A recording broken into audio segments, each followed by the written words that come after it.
हरिओम. हरिओम. कल्पवृक्षाच्या छायाखाली साधकांचा आत्मसंवाद या कार्यक्रमात आपलं पुन्हा एकदा सहर्ष स्वागत. आपण संवाद साधत आहोत प्राजक्ताताई तायडे यांच्याशी. हरिओम ताई. हरिओम. हरिओम. ताई, मागच्या भागामध्ये तुम्ही तुमच्या अनुग्रहापूर्वीच्या अलौकिक अनुभवांबद्दल सांगितलं. आता तुमचा नेमका अनुग्रह कधी झाला त्याविषयी सांगा. अनुग्रहाची तारीख मला नाही आठवते, पण चतुर्थी होती त्या दिवशी आणि चतुर्थीच्या दिवशी तो अनुग्रह झाल्यानंतर म्हणजे जळगाव तपोवनामध्ये आई होत्या त्यावेळेस झालेला आहे. अनुग्रहाच्या वेळेला आईंनी तुमच्या कपाळाला स्पर्श केला असेल, तेव्हा काही घडलं? हो, मला म्हणजे असं जाणवलं की शक्ती आतपर्यंत अगदी म्हणजे म्हणतो ना आपण की कपाळापासून अगदी पायाच्या नखापर्यंत मला ते शक्ती जाणवली एकदम. आणि आपण म्हणतो ना, एक आपलं ध्यान लागल्यावर जसं अगदी आपण स्तब्ध होतो क्षणभर, तसं झालं मला. आणि त्यानंतर आईंनी म्हणजे बऱ्याच गोष्टी आई असं बोलल्या. मग आई सुरुवातीला हे पण म्हटल्या की अगं तुझं नाव प्राजक्ता आहे ना, तर प्राजक्ताच्या याचं वैशिष्ट्य काय माहिती आहे का तुला? तर मी म्हटलं नाही आई. तर म्हणे त्याचा समर्पण भाव असतो आणि तो दुसऱ्याच्या अंगणात त्याचा सडा पडतो. वा, म्हणजे थोडक्यात आईंनी तुम्हाला तुमची कार्यभूमिका भविष्यातली सांगितलेली असावी असं आपण याच्यातून म्हणू शकतो. मग तुम्ही तपोवनात असताना तुम्हाला कधी सेवा मिळाली का? यांनी काही सेवेची संधी दिली का कधी? हो हो हो. त्यापैकी मला मिरजेला ज्यावेळेस तपोवनामध्ये मी गेले होते त्यावेळेस सेवा मिळाली. म्हणजे आईंच्या खोलीमध्ये आम्ही दोघी तिघी साधिका होतो आणि नाश्त्याची वेळ झाली होती. तर त्यावेळेस खाडीलकर मावशी मला जाताना म्हणाल्या की अगं तू थांबतेस का थोडा वेळ, मी जाऊन येते म्हणून. मी नाश्ता करून आल्यानंतर मग तू जा. मग मी बसले आणि तिकडे बहुतेक म्हणजे त्यांना वेळ लागला जरा. आई सारख्या घड्याळाकडे बघत होत्या आणि म्हणत होत्या की मला खूप भूक लागली आहे गं, हिला बराच वेळ झाला अजून आली नाही. आई असं 2-3 वेळा म्हटल्या, पण मला म्हणजे असं त्यावेळेस सुचलं नाही की आपण म्हणावं की आई मी करून देऊ का काही. तर मग आईच मला नंतर म्हटल्या गुरुमाऊली की एक काम कर ना म्हणे, तू कुकर लाव. तर डाळ भात आणि मुटकुटे आईंनी करायला सांगितले. आता ते कसे करतात मला माहीत नव्हतं, पण मी आईंना सगळ्या गोष्टी विचारून केल्या आणि कुकर लावला. नंतर आईंनी आंब्याचा रस काढायला सांगितला, फ्रीजमध्ये ठेवलेला होता तो. कोमट पाणी करून ते भांडं त्यात ठेवायला सांगितलं. आणि ते सांगताना गुरुमाऊली मला म्हटल्या की अगं हे असं ठेवलं ना की मग याचा त्रास नाही होत, तर तू असं घेत जा हां रस. आणि मला खूप आवडतो, पण त्याने खूप असं त्रास होतो, तरी पण मी घेते असं त्यावेळेस गुरुमाऊलीने मला सांगितलं. आणि त्यानंतर श्रीखंड पण काढायला सांगितलं. श्रीखंड मी काढलं, गुरुमाऊलींना वाढून दिलं मी ताट आणि असं बाजूला थांबले मी. तर मला हे माहीत नव्हतं की आईंच्या तिथे थांबायचं नसतं असं. तर मला असं वाटलं की गुरुमाऊलींना काही हवं असेल तर आपल्याला कसं कळेल ना, आपण इथे थांबू. मग त्या एक साधिका ज्या बाहेर थांबलेल्या होत्या त्या मला म्हटल्या की तू इथे साईडला थांब, गुरुमाऊलींना काही हवं असेल तर त्या म्हणजे असं थोडंसं खक खक असं हे करून मग ते कळतं म्हणे की गुरुमाऊलींना काही हवं आहे असं. मग मी म्हटलं ठीक आहे, मी थांबले. मग गुरुमाऊलींनी त्यांच्या ताटातलं श्रीखंड घेतलं आणि मला म्हटले हे खा. तर मला वाटलं की हा खायचं आहे, आपण मग थोडंसं थांबू, असं समोर कसं खाणार ना, तर नंतर खाऊ असं आईंचं जेवण झाल्यावर. मग त्यानंतर मला म्हटलं अगं तुला खायला सांगितलं आहे ना, खा ना. तर मी म्हटलं हो खाते म्हटलं. आणि मी मग साईडला गेले की आपण एकटं कसं खाणार ना, त्या पण आहेत. मग मी त्यांना दिलं थोडंसं आणि मी थोडं घेतलं. आई म्हणतात हां वाटून खायला म्हणजे वाटून खाता येतं व असं, एकट्याने नाही खायचं, वाटून खाता येतं असं म्हटले. आणि जाताना 2 आंबे दिले की एक आंबा म्हणजे मुलींना दे आणि एक आंबा तुम्ही दोघं खा असं म्हणून आईने त्यावेळेस ती सेवा दिली. आणि एक वेळा म्हणजे दुपारच्या वेळेस जसं सगळं आवरून झालेलं होतं आणि बाथरूम क्लीन करायला ती सेवा दिली होती. मग मी ती क्लीन करायला गेले आणि माझं तिथे ध्यान लागलं. मग मला म्हणजे काहीच किती वेळ होते मला माहीत नाही तिथे. मग मी नंतर बाहेर आल्यानंतर मला अगदी म्हणजे असं थोडं टेन्शन आलं की अरे आपण म्हणजे सेवा घेतली आणि म्हणजे कुठे गडप झालं कळालं नाही आपल्याला. खरं. मग त्यावेळेस गुरुमाऊली मला म्हटल्या की हंसानंदाचं पण म्हणजे त्यांचंही असं ध्यान लागायचं. तर म्हणे माझी ऊर्जा म्हणजे स्नान केल्यानंतर जी ऊर्जा बाहेर पडते ना त्यामुळे तुझं ध्यान लागलं वा. असं त्यावेळेस गुरुमाऊली म्हटलं. म्हणजे असं 2 वेळा सेवा मिळाली अशी. मला तुमच्या पहिल्या सेवेच्या बद्दल मला जो तुम्हाला प्रसाद मिळाला आहे त्याबद्दल विचारायचं आहे की यांनी तुम्हाला श्रीखंड दिलं. हां आई पर्टिक्युलर त्या साधकाला कुठल्या तरी उद्देशाने काहीतरी पदार्थ खायला द्यायचा, पण त्याच्या मागे एक अर्थ असायचा की त्या श्रीखंडाचा नंतर तुम्हाला काही आपल्यामध्ये बदल झाला आहे, काही झालं आहे असं काही जाणवलं? नाही म्हणजे मला तसं मी तसा विचारच नाही केला. बरं. एक प्रसाद म्हणून मी फक्त घेतला हां, असं. कारण सद्गुरू जेव्हा कुठला प्रसाद देतात तेव्हा त्या साधकाची चित्तशुद्धी, आहारशुद्धी, नाडीशुद्धी किंवा आणखी काहीतरी असेल तर तो एक प्रसाद म्हणून तो हां म्हणजे मला ह्या प्रसंगावरून आठवलं की ज्यावेळेस किचन मध्ये स्वयंपाकाची ज्यावेळेस सेवा गुरुमाऊलींनी दिली त्यावेळेस गुरुमाऊली एवढं मात्र म्हटल्या होत्या की अगं म्हणजे ज्यांचं चित्तशुद्धी झालेली असते त्यांनाच किचनमध्ये सेवा मिळते असं वा. असं म्हटल्या होत्या. आणि मी मनातल्या मनात म्हणजे मी लेफ्टी असल्यामुळे मी मनात म्हणत होते की आपण गुरुमाऊलींसाठी आपण कसं बनवायचं ना, म्हणून मी असं आईंना विचारलं नाही त्यावेळेस की मी करू का सेवा असं. तर म्हटल्या मला बाई चालतं, बाकीच्यांचं नाही माहिती मला, एवढं मात्र बोलल्या होत्या. पण याच्यामध्ये आईने एक अंडरलाईन केली की तुमची चित्तशुद्धी झालेली आहे म्हणून तुम्हाला ती किचन मधली सेवा दिलेली आहे. तर इथे परत आता हेच प्रसंग घडत असताना तुमची मोठी मुलगी हां ती त्यावेळेला पोटात होती का? हो म्हणजे 7वा महिना होता. अनुग्रहाच्या नाही, वेळेस. अनुग्रहाच्या वेळेस अनुग्रहाच्या वेळेस. मग केवढं मोठं भाग्य की ती पोटात असताना तुम्हाला अनुग्रह मिळाला. मला तुम्हाला मगाशी जो अनुग्रहाच्या अनुषंगाने एक प्रश्न विचारायचा आहे की त्यावेळेला तुम्ही अनुग्रह घेतला त्यावेळेला तुमची मोठी मुलगी ती तुमच्या पोटात होती? हो हो 7वा महिना होता त्यावेळेस मी अनुग्रह घेतलाय. आणि म्हणजे जसं तपोवनामध्ये आम्ही जात होतो जसं लहान असतानाच म्हणजे तिला ती आपण म्हणतो ना एक प्रकारची अशी ओढ असते ना की अगदी पळत पळत जाणार आणि आधी गुरुमाऊलींना भेटायचं असायचं. मग ती दुसऱ्या दाराने जाणार कारण दार बंद असायचं, परवानगी नसायची. तर ती मागच्या बाजूने जायची आणि मग गुरुमाऊलींना म्हणायची की हे तुम्हाला असं कोंडून का ठेवतात, मला भेटायचं असतं. आणि ती ते फुलांचा बुके केल्याशिवाय जायची नाही. वा. तर बुके करून आधी द्यायची.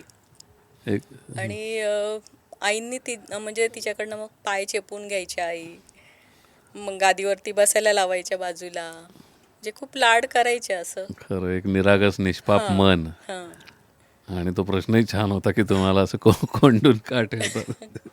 खूपच छान. म्हणजे आमच्या घरी तर नाही आम्ही असं दार बंद करत असं.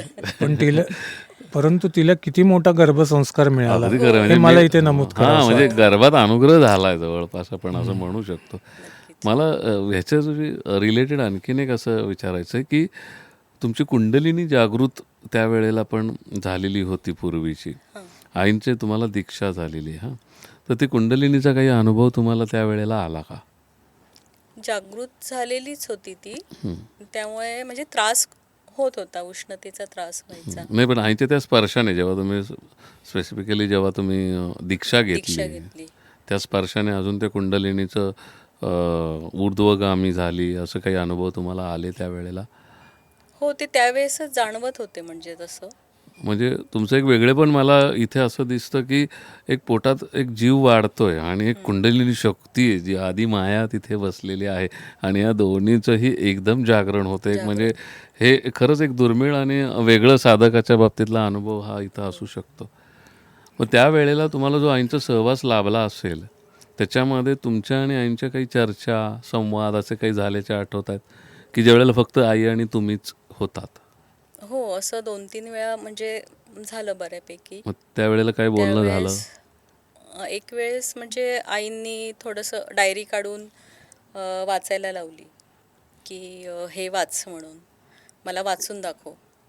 आणि आई म्हणजे गुरुमाऊली ते तसं सांगायच्या सगळं. मग आईंनी आकाश, मदाकाश, खंड, महाखंड ह्या सगळ्या गोष्टींबद्दल चर्चा केली. आणि नंतर मग त्या डायरीमध्ये एक वाक्य होतं की आणि परमेश्वर प्राप्ती झाली. तर म्हणणे किती सहज लिहिलं आहे ना हे, एवढं सोपं आहे का परमेश्वराला मिळवणं, सुळावरची पोळी आहे असं त्यावेळेस गुरुमाऊली म्हटल्या मला. आणि म्हटल्या खूप उष्णतेचा तुला खूप त्रास होणार आहे एवढं म्हणून मग म्हणजे कोणी आलं, मग तो विषय पुढे कंटिन्यू नाही झाला असं. वा. म्हणजे आईंनी आधीच ते भाकीत केलं होतं आणि आईंना ते सांगायचं होतं की साधना ही सोपी नाही आहे. हां. कारण आई हे इनडायरेक्टली सांगायच्या की साधना सोपी नाही आहे. पण त्याच्या संदर्भात आईंचं पुढं काही बोलणं झालं तुमच्याशी? कुंडलिनी शक्तीबद्दल आई म्हटलेल्या की म्हणजे ती 3 प्रकारची असते. एक असते ती कमी याची असते आणि मध्यम असते दुसरी, एक असते एक तीव्र असते. तर ती तीव्र स्वरूपाची असल्यामुळे त्रास होतोय असं. म्हणजे आणि तुमची होईल. तीव्र स्वरूपाची होती. हां, असं त्यावेळेस म्हटलेल्या मग गुरुआई. त्याच्यावर आईंनी काही उपाय सुचवले, काय केलं? उपाय तर म्हणजे खूप सुचवायच्या आई प्रत्येक वेळी. आणि रात्री चंद्राच्या प्रकाशात पाणी ठेवून ते पाणी रोज प्यायचं, हे पण सांगितलं होतं गुरुआईंनी. काही शारीरिक क्लेश व्हायला लागले त्या दरम्यान आणखीन? उष्णता खूप वाढली होती जसं ती जागृत झाल्यानंतर. म्हणजे शरीरातलं पण म्हणतो ना, ती सगळंच गिळंकृत करते. हम्म. शरीर पूर्ण कोरडं झालं होतं, म्हणजे त्राण नव्हते. आणि घरातही मला म्हणजे खूप ऊन वाटायचं, असं सगळीकडे पिवळं दिसायचं. आणि थोडंसं सेन्सिटिव्ह होतो आपण तसं, म्हणजे भाजी कापतानाही रडायला यायचं. अशा गोष्टी व्हायला लागल्या होत्या. आणि ह्या दरम्यान तुम्हाला जेव्हा एक गर्भ वाढतोय आतमध्ये आणि ती एक शक्ती पण आहे, तर त्या गर्भाच्या वाढीवरती याचा काही तुम्हाला बदल, परिणाम काही दिसला? तो तर म्हणजे असणारच. म्हणजे खूप साऱ्या म्हणजे अशा गोष्टी असतात की त्या आपण जसजसं मूल आपलं मोठं होतं तसतसं ते जाणवत जातं त्यांच्या कृतीतनं, हां, म्हणजे ती वाढ वागण्यातनं. अधिक चांगली झाली असं हां. तुम्ही म्हणू शकाल ना त्या हां. ह्याच्यामध्ये. ते जाणवत जातं. म्हणजे मुलाचे पाय पाळण्यात दिसतात असा काही प्रकार? आणि गुरुआई म्हटलं त्यावेळेस, मग हे पण म्हटलं की ही बहुभाषिक असेल, बर. खूप भाषेचं ती ज्ञान घेईल आणि म्हणजे खूप चांगलं तिचे पुढचे. आणि तिला गणपती स्तोत्र आई म्हणायला लावायच्या गुरुआई. म्हणजे तर ती तुमचे नित्यनेमाने म्हणजे अजूनही म्हणते, जसं जाताना ट्रेनमध्ये, कॉलेजला जाताना ट्रेनमध्ये बसून असं पण म्हणजे हे असायचं सातत्य. आणि आता तुमच्या मोठ्या मुलीचा विषय निघालेलाच आहे, डॉली मला वाटतं तिचं नाव. हो, हां, तर डॉली सध्या काय करते हेही आपल्या साधकांना सांगा. ती आता फ्लाईट लेफ्टनंट आहे एअरफोर्समध्ये. आता तिचं तर म्हणजे जे हवं आहे तिला ते तिने मिळवलं त्या क्षेत्रात. म्हणजे सर्व साधकांना अभिमान वाटेल अशी एक कामगिरी सध्या डॉलीकडून घडती आहे. म्हणजे नुकत्याच झालेल्या ऑपरेशन सिंदूरमध्ये देखील तिचा एक महत्त्वाचा रोल तिने पार पाडलेला आहे. आणि ही जी शक्ती आहे ती शक्ती बघा तिला गर्भातून कशी मिळाली आणि त्या शक्तीचा उपयोग ती आज देशसेवेसाठी आणि देशरक्षणासाठी करते. ही खरोखरच तुमच्यासाठीच फक्त नाही तर आम्हा सर्व साधकांसाठी अभिमानाची गोष्ट आहे. आपण पुन्हा येऊयात की आईंचं आणि तुमचं अजून बंद दाराआड काही चर्चा तुम्हाला आठवत आहेत? आईंचं म्हणजे तसं गुरुआईंचं बोलणं म्हणजे बऱ्याच गोष्टी सांगितल्या मला त्यांनी, अशा छोट्या छोट्या साधनेच्या, म्हणजे कसं हे करायचं ते. आणि मुळात तुमचं ध्यानाबद्दल मला एक प्रश्न विचारायचा आहे की तुमचं ध्यान कुठल्या स्वरूपाचं होतं? सगुण, निर्गुण, कोणत्या कॅटेगरीतलं? प्राथमिक यात तर सगळं सगुणच असतं, सगुण ज्ञानच असायचं. मग आणि गुरुआई म्हणजे सुरुवातीला म्हणजे पहाटे उठवायच्या, म्हणजे ओंकार करायच्या, तर त्या ओंकाराने मला जाग यायची. म्हणजे हे जळगावला असताना का पनवेलला असताना. पनवेलला असताना? तुम्ही पनवेलला असताना तुम्हाला आईंचा ओंकार हां ऐकू यायचा? हां, नित्यनियमाने, अगदी नित्यनियमाने ओंकार, आईंचे ओंकार ऐकून मी उठायचे आणि ध्यानाला बसायचे. वा. आणि मग ते ध्यान नंतर तुमचं कशा स्वरूपाचं होतं? दर्शनं म्हणजे संतांचे बरेच दर्शनं झाले, प्रकाशाचे वगैरे, म्हणजे असे वेगवेगळे, प्रत्येकाला वेगवेगळे अनुभव येत गेले, म्हणजे असं प्रत्येक वेळी. आणि विशेषतः जेव्हा कुंडलिनीचा प्रवास सुरू होतो तर त्यावेळेला चक्र एक त्यातला महत्त्वाचा घटक आहे. तो चक्रांबद्दलचं तुमचं काही दर्शनं तुम्हाला झाली, काही अनुभव आले? चक्र म्हणजे जसं आपण म्हणतो ना की आधी तर म्हणजे तो प्रवाहच असतो. आधी ती शक्ती सगळं जसं शुद्धीकरण करते आणि त्यानंतर मग ते भेदन असतं. तर ते अनुभवायला येतात, म्हणजे ते त्यात तर प्रत्येक वेळा आपण ते अनुभवतो त्या वेळेस. वेगवेगळ्या संतांची दर्शनं पण झाली आणि म्हणजे आपण म्हणतो ना की खूप वेळा म्हणजे असं व्हायचं की कोणी म्हणजे बोलतंय असं की जागेपणी, पण असं म्हणजे व्हायचं अखंड, ते सुरू झालं. ते मला जाणवायला लागलं वेगवेगळं. तर कुठले संत? आधी मोइनुद्दीन चिश्ती बर. यांचं दर्शन झालं. म्हणजे आधी आई मला तिथे म्हणजे मानसरोवरला आधी तिथे स्नान केलं आणि तिथून पुढे प्रवास पूर्ण, म्हणजे आपण एखादी ध्वनिफीत बघतो ना तसं ते पूर्ण दिसलं. पांढरं शुभ्र असं ते चुन्या मातीच्या भिंती असतात तशा, आणि तिथे त्यांचं दर्शन झालं आणि त्याखाली शिवपिंड दिसली. बर.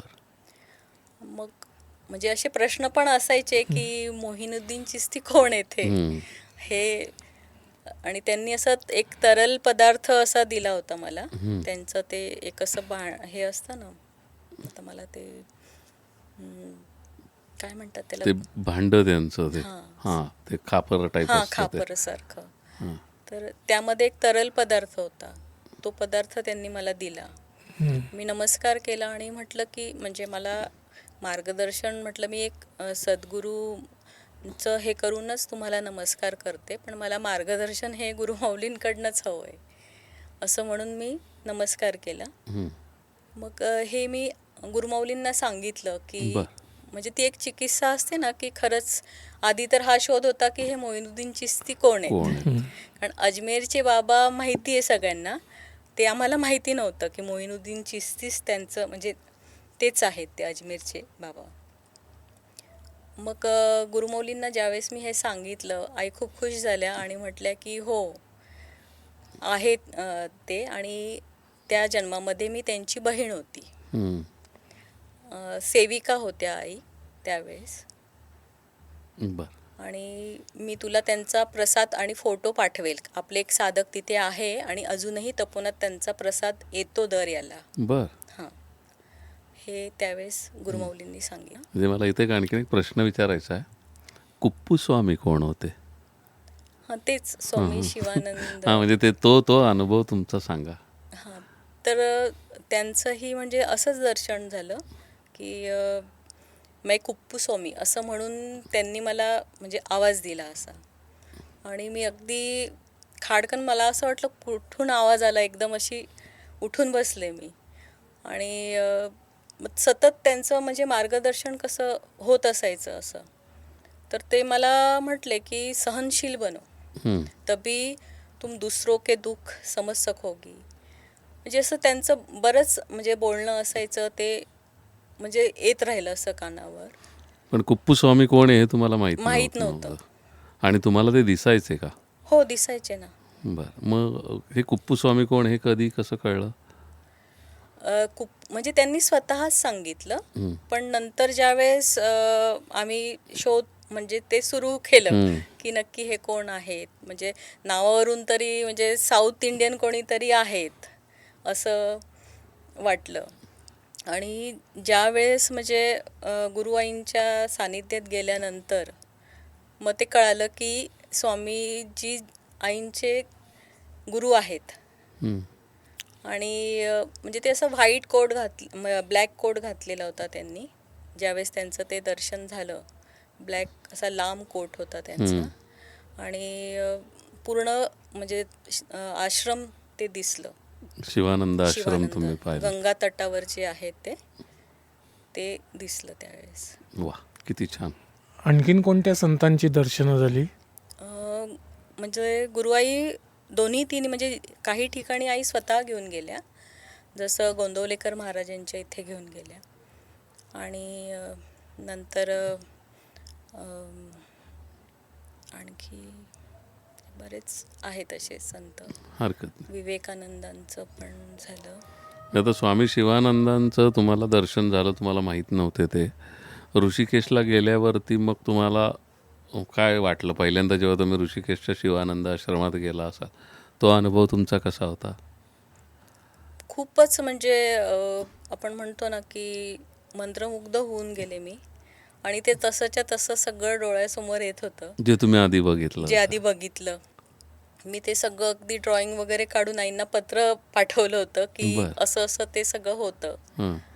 तर गुरुआई मग म्हटल्या की हो ते तसंच आहे. आता तिथे एक दवाखाना आहे वाटतं हं. तुम्ही खालच्या आता- तटाला जे आहे ते. तुम्ही म्हटला की मोइनुद्दीन चिश्ती यांचं तुमचं काहीतरी आधीच्या जन्मातलं आईंचं एक हे होतं, संबंध होता. तसं स्वामीजींचा आणि तुमचा काही संबंध होता का?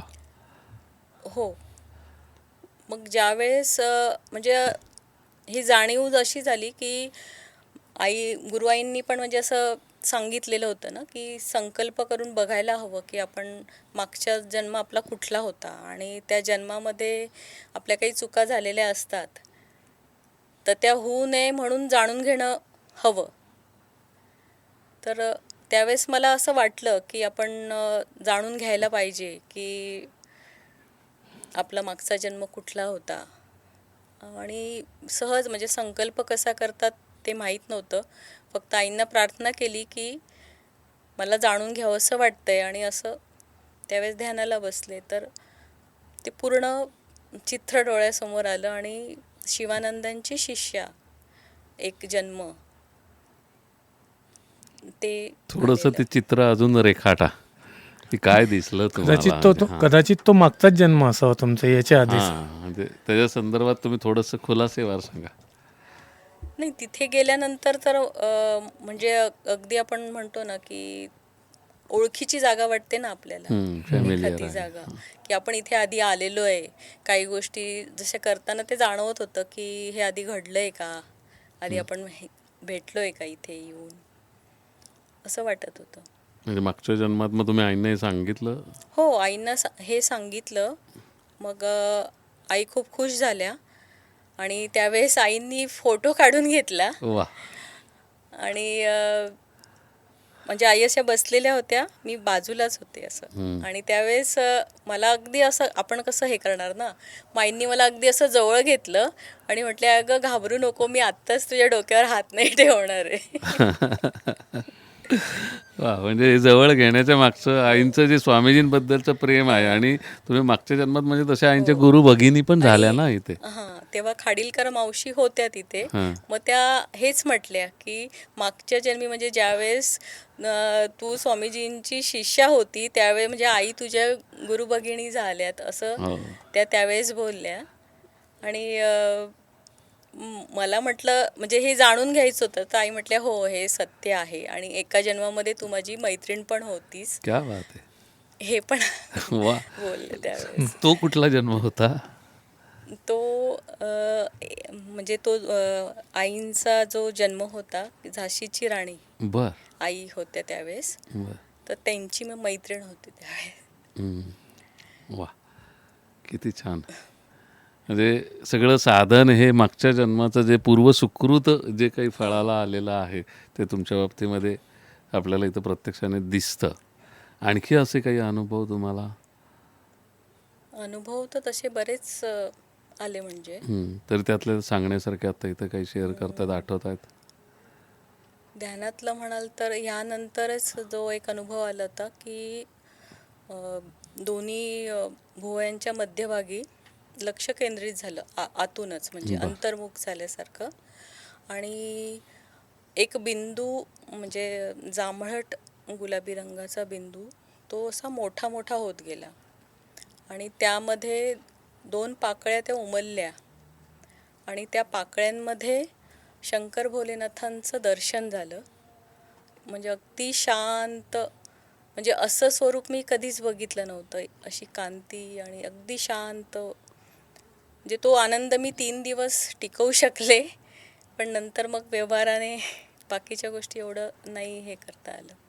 आता तुम्ही भगवान शंकरांचं नाव घेतलं, तुम्हाला कुठला देव हा मनापासून तुमचा आराध्य असं वाटतो की आपण ह्या देवाच्या जवळचे आहोत? म्हणजे काही जणांना महादेव आवडतात, काही जणांना विष्णू आवडतात, तसं तुमचं कोण? तसं तर म्हणजे गणपती बाप्पांचं तुमचं तेवढं हे जास्त आधीपासनं कनेक्शन होतं. आहे. हां, आधीपासनं होतं. या दरम्यान तुम्हाला काही सिद्धी, शक्ती अशा काही प्राप्त झाल्या का? असं काही जाणवलं का? सिद्धींची पण अनुभूती, म्हणजे तसे अनुभव आलेत की म्हणजे आईनी ती पण परीक्षा घेतली माझी. एकच म्हणजे असं होतं की खूप अशा गोष्टी की आपण म्हणतो ना की आपण सेन्सिटिव्ह तर होतोच, पण प्रत्येक म्हणजे कोणाला त्रास झाला तर आपण लगेच कनेक्ट होतो त्या व्यक्तीशी. म्हणजे तसं व्हायला लागलं. खूपशा गोष्टी म्हणजे असं कोणाला बोलून म्हणजे चांगलं वाटायचं किंवा नकळत कोणी मनमोकळेपणे बोलून जायचं अगदी, आणि त्यांना चांगलं वाटायचं की खूप बरं वाटतंय बोलल्यानंतर. अशा गोष्टी पण व्हायला लागल्या. म्हणजे तुमच्या त्या सान्निध्यात जी की कोणी व्यक्ती येईल तिला खूप छान वाटायचं, म्हणजे तिला हो हो, आनंद ते व्हायचा. नकळत म्हणजे ते बोलून जायचे असं, म्हणजे त्यांचे काही प्रॉब्लेम्स असतील ना, आणि मग माहीत नाही आम्ही कसं बोललो असं म्हणून, आणि छान वाटायचं, म्हणजे त्यांना मोकळं वाटायचं असं. खूप म्हणजे असे पण अनुभव आले असं. आणि एक म्हणजे ध्यानातलाच अनुभव आहे. आईंनी जी म्हणजे ध्यानामध्येच परीक्षा घेतली की गुरुमाऊली मला कुबेरांकडे घेऊन गेले आणि तिथे खूप पैशाचा पाऊस पडत होता, खूप असे हिरे माणके होते आणि असा प्रवाह होता पूर्ण.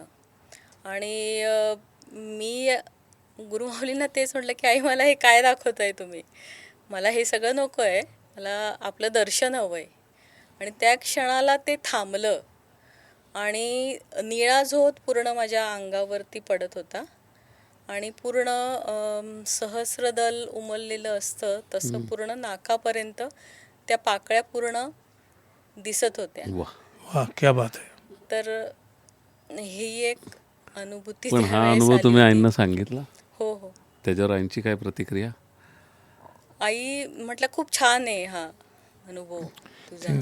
कुबेराचं धन नाकारलं ना त्यांनी. हो, हे काय तुम्ही पुढचा- मला दाखवताय, खरं. मला तुम्ही की हवाय. रिद्धी सिद्धीमध्ये नाही अडकायचंय असं. बरोबर आहे. म्हणजे ही पूर्वजन्मीची तयारीच म्हणेल की तुका म्हणे येते पाहिजे जातीचे. तर खूप छान. तुम्हाला मला अजून साधनेबद्दल काही प्रश्न अजून विचारायचे आहेत, पण तुर्तास वेळ झाली इथे थांबण्याची. आपण पुढच्या भागात भेटूयात. साधकांसाठी माझा एक प्रश्न आहे. आपले परमगुरुदेव स्वामी शिवानंद स्वामीजी यांचे पूर्वीचे नाव काय होते, जे या एपिसोडमध्ये आलेलं आहे ते तुम्ही कॉमेंट्समध्ये लिहा. आजचा हा व्हिडिओ तुम्हाला आवडला असेल तर लाईक करा, शेअर करा आणि हे चॅनल सबस्क्राईब करा.